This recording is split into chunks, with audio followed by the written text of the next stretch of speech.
L'actualité à la une, à ce soir, des marchands à la recherche de la clientèle dans Ouagadougou, des rues bondées par des commerçants, le secteur informel va florissant mais marqué par un manque de financement adapté. C'est le sujet phare du grand journal du dimanche. Un invité vient en parler, Boukari Sawadogo du Centre de gestion agréé. Un bitume transforme les habitudes des populations sur l'axe Dori-Setenga. Depuis le passage du goudron, les recettes ont grimpé au grand bonheur des transporteurs, riverains et administrations douanières. Et puis, Irène Tassambedo représente la jeunesse dans un spectacle de danse. La création présentée hier retrace l'aspiration des jeunes au mieux-être. Elle sera diffusée partout au Burkina où besoin sera. Bonsoir à tous et merci de suivre le 20h. Nous sommes ensemble pour une quarantaine de minutes. C'est le grand journal. En marge du sommet de Cotonou, le président du Faso a eu plusieurs audiences. Il a eu un tête-à-tête avec le président ivoirien Alassane Ouattara. Roch-Marc Christian Kaboré a aussi échangé avec les Burkinabés résidents au Bénin. Le consul et le personnel du consulat ont échangé aussi avec le chef de l'État. Explication Jean-Eudes Bayala, Godefroid Bazier. Rencontre bilatérale pour évoquer des sujets qui intéressent le Burkina et la Côte d'Ivoire. Les sommets de Cotonou ont permis à Roch-Marc Christian Kaboré et Alassane Ouattara d'avoir quelques échanges. Et rien n'a filtré de ces discussions. Par contre, la communauté burkinabé vivant au Bénin, reçue par le chef de l'État, a expliqué les préoccupations qui l'assaillent, comme la construction de la maison du Burkina à Cotonou. Non, nous avons un projet avec un business plan. Et les autorités pourront par exemple nous soutenir via par exemple une institution financière et enfin nous pour rentabiliser les finances qui ont été prises pour faire ce projet. Nous espérons qu'avec ce nouveau mandat du chef de l'État, ce ne serait pas uniquement un projet social-démocrate sur le programme de campagne, mais un programme de gouvernance que tous les Burkinabés attendent. C'est pour ça qu'on leur fait vraiment confiance. Roch-Marc Christian Kaboré a également accordé un entretien au personnel du consulat du Burkina au Bénin qui prend en charge les compatriotes expulsés de plusieurs pays africains. Au cours de cette audience, Son Excellence le président Roch-Marc Christian Kaboré a voulu s'imprégner un peu de la vie de la communauté burkinabé du Bénin et aussi s'acquérir des conditions dans lesquelles fonctionne le consulat honoraire. Et il a saisi cette occasion pour remercier et féliciter le consulat honoraire pour tous les efforts engendrés jusqu'à présent pour la gestion des difficultés de nos compatriotes, en l'occurrence les expulsions massives que nous connaissons du Gabon, de Guinée équatoriale, dont nos compatriotes transitent par le Bénin. Et ça a été l'occasion, en tout cas pour le chef de l'État, de nous féliciter et de voir et de nous dire tous ces encouragements. Une série de rencontres pour prendre le pouls de la vie des Burkinabés de l'étranger, qui n'est pas toujours un long fleuve tranquille. Voici un secteur auquel va certainement s'attaquer le nouveau président du Faso, le secteur informel. Il est représenté par ces marchands qui parcourent la ville d'est en ouest, du nord au sud à pied pour vendre leurs marchandises. Ils sont des milliers chaque jour à parcourir ces kilomètres à la recherche de la clientèle, mais cela ne se passe pas sans difficulté. Roger Kam, Ismaël Diloma Sirima. Ils marchent pour gagner leur vie. Illettrés pour la plupart et ne disposant d'aucune formation, ces jeunes ont opté de circuler dans les rues et ruelles avec des articles de tout type et de toute nature pour rechercher leur pitance. Par leur travail, ils exemptent ainsi aux clients l'effort du déplacement. J'ai pris mes affaires vers le stade municipal pour venir au grand marché. Je vais ensuite me diriger vers Paspanga, puis à Gunguin en passant par l'Arli. Pour pouvoir relier autant de quartiers et parcourir tous les jours des dizaines de kilomètres, Marcel Ouedraogo nous a dévoilé le secret de certains marchands ambulants. Il y en a qui mélangent du café avec des substances illicites pour pouvoir faire le travail. Ce qui n'est pas sans conséquence selon ce marchand ambulant. Après 10 années passées dans le travail, il nous apprend que sa condition physique a pris un coup. En tout cas, ça crée problème. Souvent même, tu as mal au dos, mal au rein. En tout cas, arriver ce soir, c'est pas facile. C'est pas facile. Souvent même, tu peux être malade, tu n'arrives même pas à aller à l'hôpital pour te soigner parce qu'il n'y a pas l'argent. L'hôpital aussi, ça coûte cher. Si tu n'as pas moyen, tu pars là-bas, on ne te regarde même pas. Conscient de ces risques, la majorité des marchands ambulants que nous avons rencontrés avouent faire ce travail par défaut. On parle chaque fois de soutenir la jeunesse, mais on oublie toujours les marchands ambulants qui sont aussi des jeunes.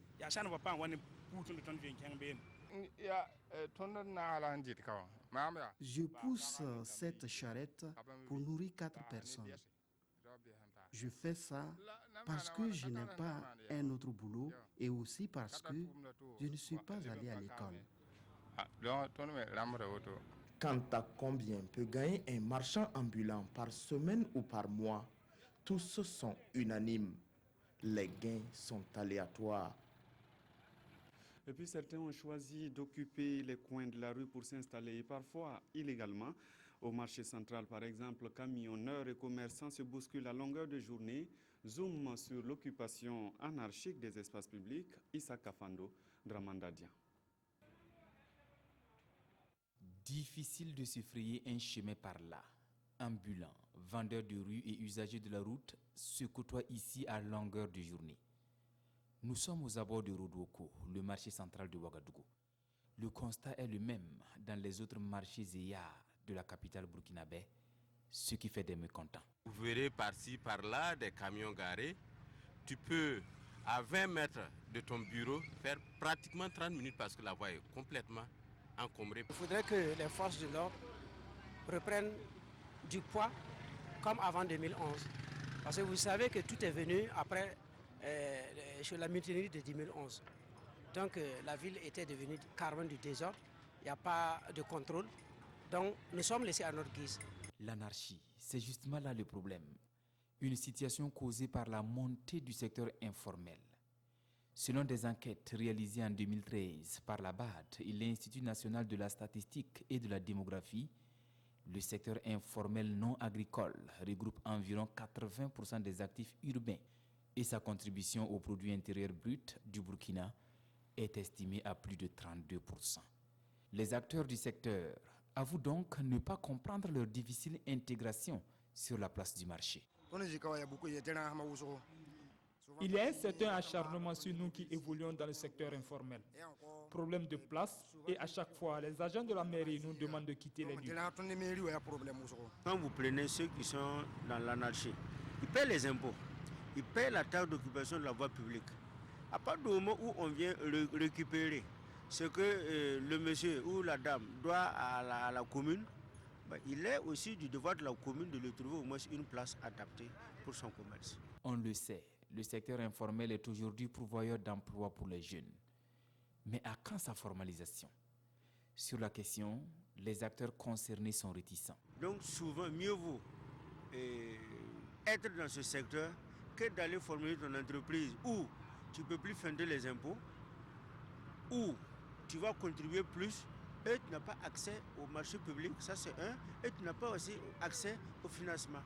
Il reconnaît toutefois que la structuration du secteur informel s'avère nécessaire pour en faire un véritable levier de l'économie burkinabé.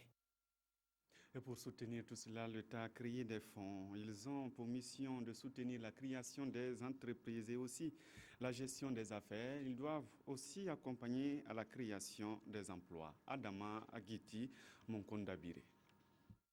Didier Wenpouré Tapsoba est un jeune entrepreneur qui prospère dans la vente de téléphones portables. Il y a de cela 6 mois, il a bénéficié d'un prêt de la FASI, une aide qui lui a permis d'agrandir son commerce. Mieux, Wenpouré embauche 2 jeunes. On m'a accordé 500 000 francs, j'ai même fini de payer ça. Bon, actuellement, je n'ai pas encore le prix. Bon, je suis en train de voir dans quelle mesure je peux gagner plus que ça pour pouvoir bien exercer mon travail là. Une chance qu'Iriana Takwanda scrute le ciel pour espérer avoir. À force d'attendre vainement un crédit pour agrandir sa boutique, cette vendeuse d'appareils électroménagers a fini par se lancer dans le service de nettoyage, question de diversifier ses sources de revenus. On a fait beaucoup de demandes à les déposer sur des lieux, mais on n'a jamais eu de financement. On fournit les papiers, mais jusque-là, ça ne va toujours pas. Malgré les réformes dans le secteur financier à travers l'institution des fonds nationaux, l'accès au financement du secteur informel reste difficile pour la plupart des acteurs. Des institutions comme la microfinance, où les taux d'intérêt sont de 14, souvent même 18%, et on dit qu'on veut aider les gens à lutter contre la pauvreté. Au contraire, on vous donne des crédits même qui vous appauvrissent. Et au niveau de l'État, il y a un fonds qui s'occupe du secteur informel, notamment le fonds d'appui au secteur informel, où actuellement le taux est de 13%. Nous trouvons que c'est exagéré. Si tu dois entendre qu'il y a de l'argent, si tu rentres, on va te demander que tu as quelle garantie.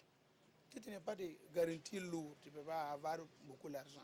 Grands ou petits commerçants, accéder à un fonds relève donc d'un casse-tête.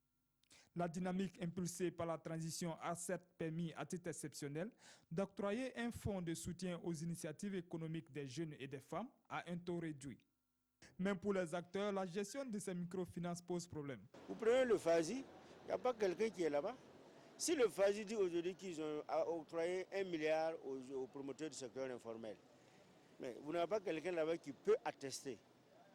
Si le FASI a donné l'argent à des fonctionnaires, vous n'avez pas quelqu'un là-bas qui peut attester. Nous pensons qu'on n'a pas besoin d'être dans le comité de crédit, mais au moins intégrer au moins quelqu'un dans le comité de gestion. La création d'emplois massifs pour la jeunesse est l'un des défis auxquels le nouveau régime devra faire face. Une réforme du secteur s'avère donc nécessaire en vue de promouvoir l'auto-emploi en facilitant l'accès au crédit. Voilà, et pour en parler, nous sommes avec M. Boukari Sawadogo du Centre de gestion agréé. Bonsoir, M. Sawadogo. Bonsoir, M. Simon. Alors, avant de revenir sur la question de financement évoquée tout à l'heure, éclairez-nous justement sur cette question du secteur informel. Quand on parle de secteur informel aujourd'hui, qu'est-ce que cela rapporte à quoi exactement? C'est quoi le secteur informel?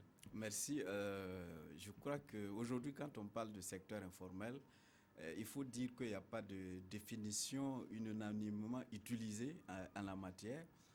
Les organisations internationales ont des définitions, mais également au niveau interne, on a des définitions qui consacrent le secteur informel. Et si nous prenons au niveau du Bureau international du travail, je crois que c'est dans les années 70 que ce concept est né. Mais avec le temps, il a été beaucoup plus modifié et on parle aujourd'hui beaucoup plus d'économie informelle que de secteur informel. Alors, la différence, c'est quoi?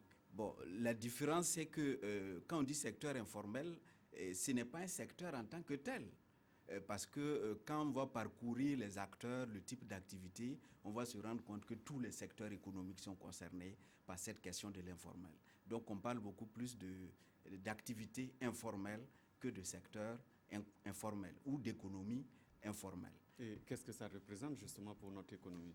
Alors, au niveau de notre économie, il faut dire que ça renvoie un peu à certaines définitions de l'administration centrale, notamment l'administration fiscale parle de secteur informel, mais aujourd'hui, je pense qu'avec l'adoption de la loi de finances par le CNT, il a été mis en place ce qu'on appelle la CME, la contribution de la micro-entreprise, qui remplace désormais la contribution du secteur informel, d'où l'appellation de secteur informel qui disparaît au profit des micro-entreprises. Alors, au niveau de l'administration fiscale, ce n'est pas une question de secteur, mais c'est une appellation liée un peu à la taille de l'entreprise, en quelque sorte. C'est-à-dire que ce n'est pas forcément les marchands. Voilà, c'est le niveau mais il y a des entreprises formelles qui sont toujours dans le secteur informel. Exactement, bon, qui sont considérés comme des acteurs du secteur informel. Mais avec la nouvelle appellation, je pense que ça lève un peu l'ambiguïté qu'il y a au niveau de cette appellation et de la taille de l'entreprise. Oui, mais pour nous, on veut bien savoir quel genre d'entreprise peut-on classer dans le secteur informel et quel autre peut ne pas être classé. Alors, pour ce cas, je pense qu'aujourd'hui, si nous voulons qualifier une entreprise d'informel, il faut aller à une définition beaucoup plus globale qui puisse les intégrer dans le cadre de l'utilisation donc de l'économie informelle. Ça veut dire que c'est une entité économique qui n'a pas d'enregistrement officiel, qui n'a pas de documents administratifs et qui n'a pas non plus adopté des normes de gestion en matière donc de tenue de comptabilité. Donc ce sont ces deux dimensions. Donc on a la dimension juridique qui renvoie aux documents administratifs et on a la dimension gestion qui renvoie à l'adoption de normes de comptabilité reconnues dans un pays donné. Alors, donc aujourd'hui, on peut considérer qu'un acteur de l'économie informelle est un acteur qui soit il n'a pas de documents administratifs, soit il a des documents administratifs, mais qui ne tient pas de comptabilité suivant les normes éditées en la matière. Alors, et quelle est la part justement de ce secteur informel-là dans le produit intérieur brut? Alors, la part, il faut dire que suivant les statistiques, les données varient. Mais en général, on peut admettre... souvent de 32%, est-ce que ce sont les bons chiffres? Oui, c'est des bons chiffres parce que si on doit s'appuyer sur, on doit se baser sur les statistiques de l'INSD et avec les enquêtes 1, 2, 3 qui ont été soutenues par des institutions internationales, ça a permis de révéler que le secteur informel contribue pour plus de 30% au produit intérieur brut. Alors plus de 30% parce que dans les précisions, il y a beaucoup de sources. Mais quelle que soit la source, quand on regarde, le secteur informel contribue de plus de 30% au produit intérieur brut. Et il y a des analystes qui disent que c'est un secteur, s'il était bien organisé, pourrait amener le Burkina à avoir une croissance à 2 chiffres. Est-ce que c'est vrai? Je pense que c'est vrai. C'est vrai. Parce que nous n'avons pas cessé depuis 2007 à dire qu'il faut en tout cas mettre l'accent, mettre le cap sur une organisation de ces acteurs parce qu'ils constituent vraiment un vrai levier, comme l'a dit le reporter, un vrai levier de développement du moment où ce secteur regroupe près de 80% des actifs. Et si on ne distingue pas le secteur informel agricole, ça veut dire qu'en fait c'est l'économie, c'est la base même de l'économie. Et quand vous regardez en termes d'emploi, en milieu urbain, c'est le principal secteur, ou la principale activité qui permet aux gens d'avoir un emploi. Et c'est également un soubassement du social. Parce que sans le secteur informel, je ne sais pas quelle politique économique on va mettre en œuvre pour résoudre les questions de chômage, les questions de santé et les questions d'éducation. Je crois que le reporter a bien fait de fixer quelqu'un qui, par son activité de charrette, prend en charge 4 personnes. Donc ça, c'est quelque chose de très important.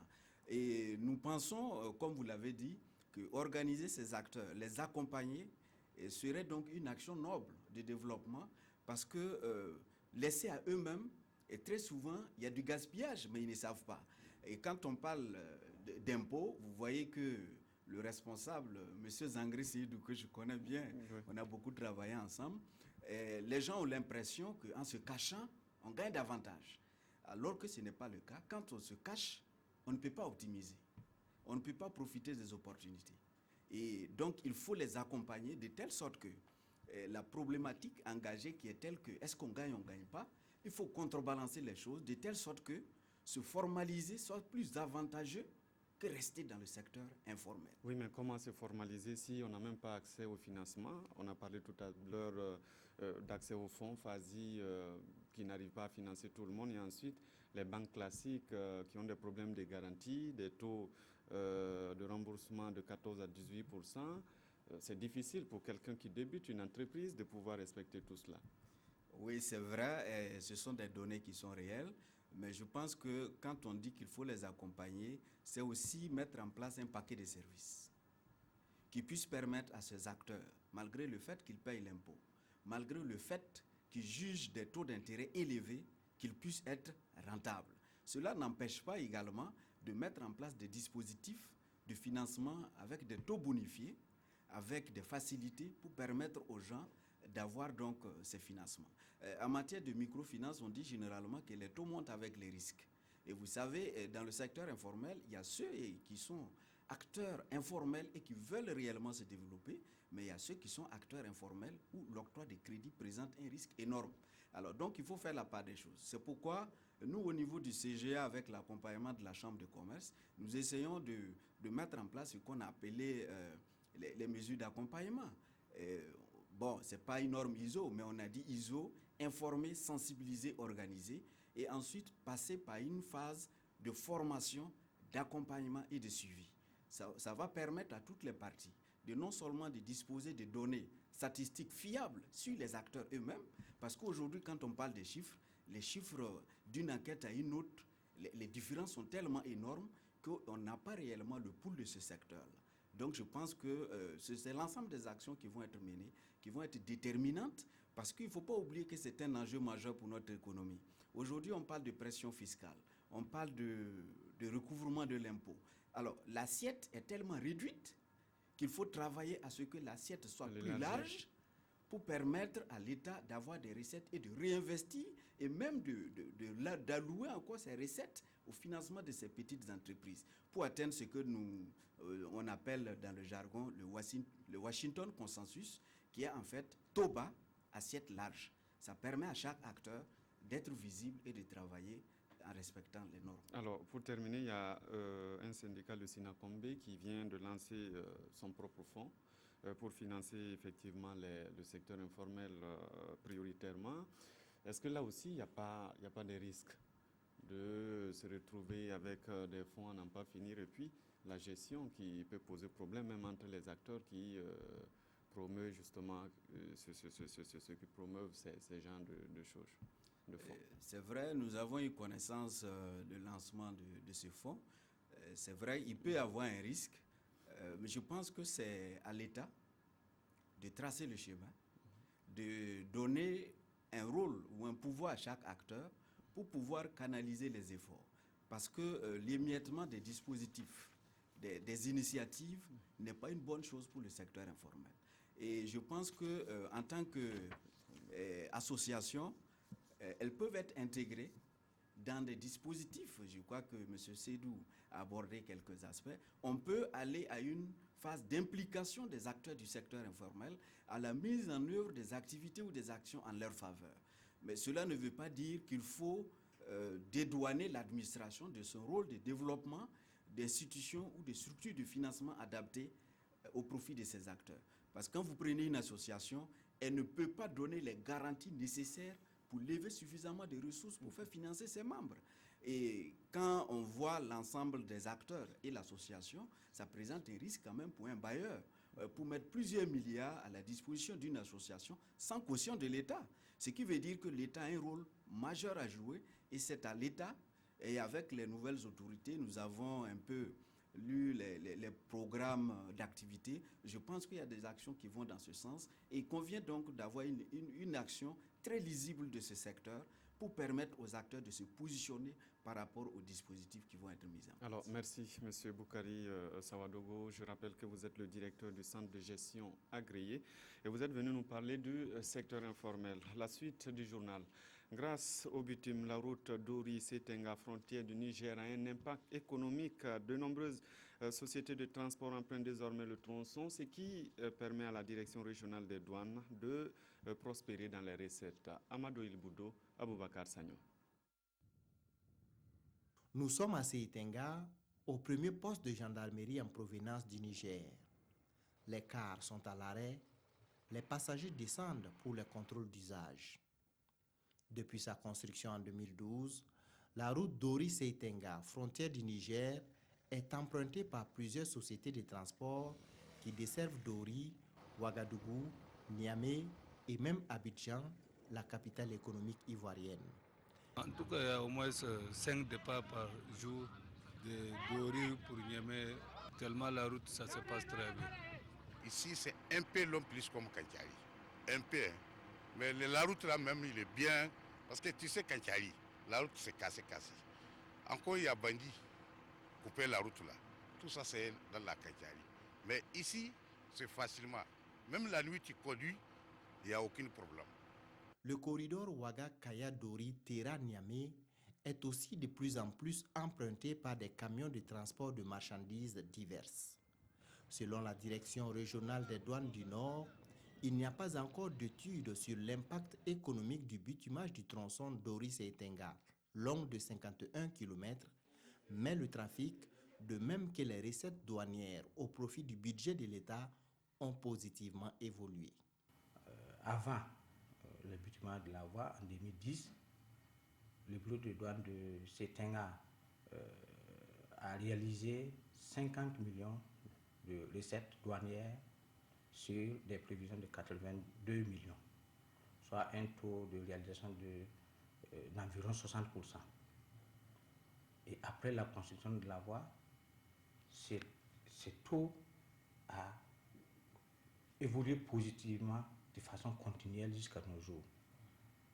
En 2012, par exemple, nous avons eu un taux de recouvrement de 104%, et en 2013, un taux de recouvrement de 125%, en 2014, un recouvrement de 132%, et en 2015, un taux de recouvrement de 160%. Pour dire que de 50 millions de recettes en 2010, nous sommes passés à 139 millions de recettes en 2015. En plus de cela, nous avons aujourd'hui une demande de plus en plus forte pour les exportations des céréales. De même, nous avons une augmentation du niveau de transit, notamment le bétail qui quitte le Niger, qui passe par Setenga, Dori, et à destination des pays comme la Côte d'Ivoire, le Ghana. En plus de l'accroissement des recettes et des exportations, le bitumage de la route Dori-Seitenga a boosté l'économie locale. De petits commerces se sont développés le long de la route. L'axe Dori-Seitenga, frontière du Niger, a été construit dans le but d'améliorer l'accès des populations des zones enclavées aux marchés et aux services sociaux de base et favoriser les échanges entre les pays de la sous-région. Des centres d'éducation préscolaire à la disposition des enfants des zones non loties de Ouagadougou. Grâce à un projet, 12 ont été construits et déjà fonctionnels à prix social. Pour y entrer, chaque enfant paye entre 15 000 et 20 000 francs CFA. Alidou Badini, Céline Ilboudou. L'ONG Enfants et Développement, en collaboration avec l'Association de soutien aux enfants en circonstances difficiles à SECDE, a construit 12 centres d'éveil et d'éducation précolaire au profit des enfants des zones non loties de Ouagadougou et de Samba. Pour donner la chance aux enfants démunis dans ces zones non loties d'aller aussi à la maternelle, parce qu'on sait bien qu'au Burkina, la maternelle coûte cher. Et souvent, la population croit que c'est réservé seulement pour les gens qui ont les moyens. Le projet Accès à l'éducation précolaire dans les zones périurbaines de Ouagadougou et de Samba s'est étendu sur 5 ans avec plus de 500 millions de francs CFA d'investissement. Nous, on est très satisfaits de la collaboration qui a pu être faite avec notre association partenaire, la SECDE, avec qui nous avons pu atteindre les objectifs de ce projet, qui était un projet ambitieux, de construire 12 écoles dans des zones non loties pour les enfants qui sont plutôt issus de familles défavorisées. Donc aujourd'hui, on peut dire que c'est un succès. La présente cérémonie marque la fin du projet. Les centres d'éducation et d'éveil précolaire sont désormais rétrocédés aux mairies de Ouagadougou et de Samba. Le vrai défi, selon la directrice de l'ONG Enfants et Développement, consiste à garder les frais de scolarité à un prix conforme à la réalité socio-économique des communautés. Au centre de formation Université Aube Nouvelle de Bobo-Dioulasso, les étudiants s'impliquent dans la lutte contre la dégradation de l'environnement. Ces étudiants ont tenu une conférence de presse vendredi dernier pour donner leur lecture de la situation. Réunis dans un club, ils font le département d'anglais. Lamine Karantao, Moumounibaro. Plus personne n'ignore la problématique du changement climatique. Inondation par-ci, sécheresse par-là. Bref, ce fléau se manifeste sous diverses formes avec des conséquences souvent désastreuses. Le club anglais de l'Université Aube Nouvelle veut donc prendre le taureau par le cornes en organisant les activités pour trouver des solutions idoines afin de limiter la dégradation de l'environnement. Ceci permettra non seulement de conscientiser certains d'entre nous à prendre des actes et des pratiques d'éco-citoyens afin de réduire tout simplement la pollution sur notre environnement. L'environnement, nous devrons tous la protéger pour le bien-être de cette génération présente et aussi pour la génération future. Pour lutter efficacement contre la pollution et les changements climatiques, le club a entrepris des démarches. Une façon d'amener les étudiants à entrer en contact avec leur environnement immédiat. Et certainement, à la fin, les mentalités vont changer. Pour les environnementalistes, cette activité du club anglais de l'Université Homme Nouvelle mérite d'être encouragée pour le bien-être de tous. Une activité qu'on doit soutenir, parce que ça fait partie de nos attributions. Et que quand on dit l'environnement, bon, ce n'est pas seulement la direction. Tout le monde est appelé alors à œuvrer dans le sens d'éco-citoyenneté. Dans le cadre d'une sortie d'études, le club a prévu de se rendre à Denderesso, Bama et Samandeni, une façon d'amener les étudiants à percevoir les réalités climatiques, afin d'apporter leur contribution à l'équilibre de l'écosystème. Du spectacle samedi soir à la Maison du Peuple de Ouagadougou, la compagnie Irène Tassambedo a présenté sa création Kombibissé ou jeunesse. Selon la créatrice, Kombibissé exprime les aspirations d'une jeunesse à la recherche de son chemin. Moussa Ouedraogo, Monkondabire. Des mouvements corporels dans une mise en scène orchestrée. Kombibissé ou jeunesse traduit à travers chants et danses la force émotive d'une jeunesse en perpétuelle quête du bien-être social. Donc son rejet des carcans politiques et culturels. C'est un spectacle qui parle de la jeunesse bouillonnante, de la jeunesse d'aujourd'hui, qui a envie de partager leurs émotions avec tout le monde. Donc j'espère qu'ils vous ont donné de l'émotion, qu'ils vous ont fait vibrer, que les chanteurs, avec les textes qui étaient amoureux en français et en anglais, que tout le monde a compris, que ça vous a quand même parlé. Ça peut vous énerver aussi, mais même si c'est énervé, c'est un sentiment important qui fait avancer les choses. Sur la scène, se sont succédés divers pas de danse, aussi bien modernes que traditionnels. Près de 2 heures d'horloge durant, la troupe a évolué devant un public acquis à sa cause. C'est vraiment fantastique. Tout d'abord, la qualité de danse, est vraiment, c'est formidable. C'était génial. Très beau, très enlevé, dynamique, très jeune. Vraiment, je souhaite que le maximum de gens puissent voir ce spectacle. Cette présentation est une première et la promotrice compte la faire voir sur différentes scènes à travers le Burkina Faso. Pour l'heure, les populations de Ouagadougou sont invitées à voir cette création en spectacle jusqu'au 29 de ce mois à la Maison du Peuple. L'artiste musicien ZS met sur le marché du disque un maxi-single. L'artiste y rend hommage aux martyrs de l'insurrection et à Thomas Sankara. Il dit vouloir contribuer à immortaliser ses figures. Mokta Ouedraogo, Monkunda Biri. Une inspiration spirituelle sur des notes mélancoliques timbrées de gospel et de blues. Telle est la substance de ce maxi, qui se veut un devoir de mémoire de l'artiste musicien ZS vis-à-vis des martyrs de l'insurrection. Mais aussi et surtout, un devoir de redevabilité à l'endroit des grandes figures de lutte, telles que Norbert Zongo et Thomas Sankara. En effet, ZS se dit admiratif de ce dernier qu'il considère comme un héros mondial. Il fallait que je l'écrive, c'est un maxi-single. Je crois qu'en 2 chansons, j'ai eu le culot, permettez-moi, de parler au nom de ceux-là qui sont partis pour nous, pour que vous et moi nous soyons là. Et j'espère n'avoir pas trahi leur mémoire, j'espère avoir été le plus possible juste, mais très modestement.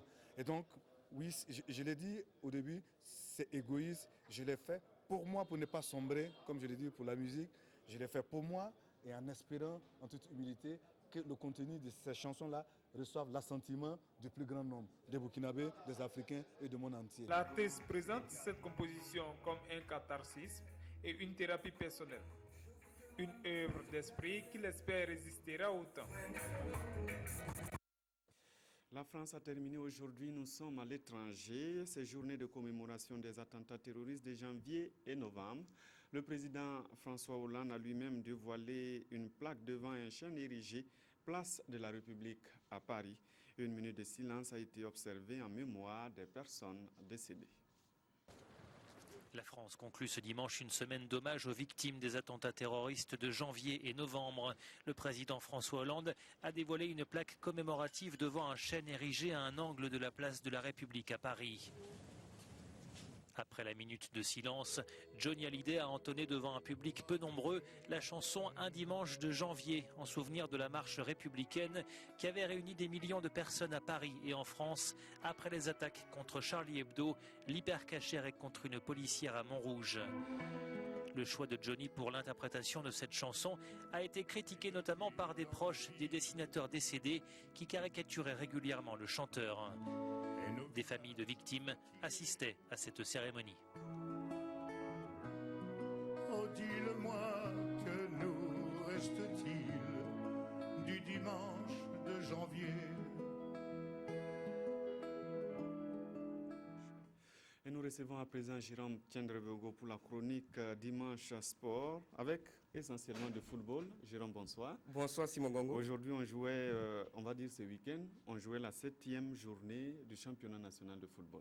Alors, première division, 7e journée qui s'est achevée ce soir, même cet après-midi, avec au stade Wobi de Beau-du-Lasso, l'Asfa Yenenga qui, après 3 défaites à 2 rangs, arrive à dominer la SFB 2 buts à 1.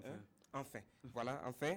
Et ça avec la grande partie des matchs sont joués. Donc, les matchs sont joués samedi avec à Dédougou, Banqui Sport qui est tombé devant l'étoile filante de Ouagadougou. On se rappelle que la semaine passée, les fous étaient tombés. Ça avait coûté la place à Georges Tripp, l'entraîneur. Donc, c'est Salif Sanou qui a coaché cette équipe-là qui a battu Banqui Sport 1 but à 0.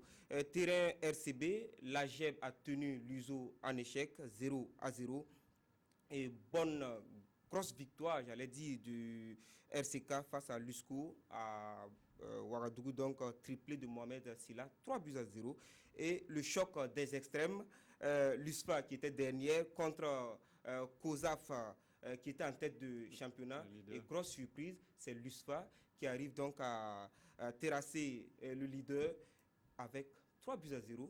On se rappelle que ça avait coûté également, les mauvaises prestations du club militaire avaient coûté la place à Xavier Kaboré et c'est Issa Balboné qui est venu à la rescousse. Et voilà, 3 buts à 0 pour commencer. Et on peut parler de l'effet Balboné. Ce n'est qu'un match, mais on espère que pour les Usphasiens que ça va se poursuivre. Et les autres matchs de la journée d'hier, on va voir ça en image, Simon Gongo. L'USI qui accueillait le Santos et le but sur coup de pied arrêté à la 11e minute de Issa Omar Compaoré et la réplique à la 20e minute sur coup de pied arrêté encore, donc signé Maman Ouedraogo, c'était à la 20e minute. Et 3 minutes plus tard, coup de pied arrêté encore. Rwamba Draman, lui, était au deuxième poteau, bien placé à l'affût. Alors il reprend pour le but de la victoire. L'USI qui accueille à Koudougou, ils sont suspendus, le terrain est suspendu. Donc voilà, le Santos qui engrange sa première victoire de la saison.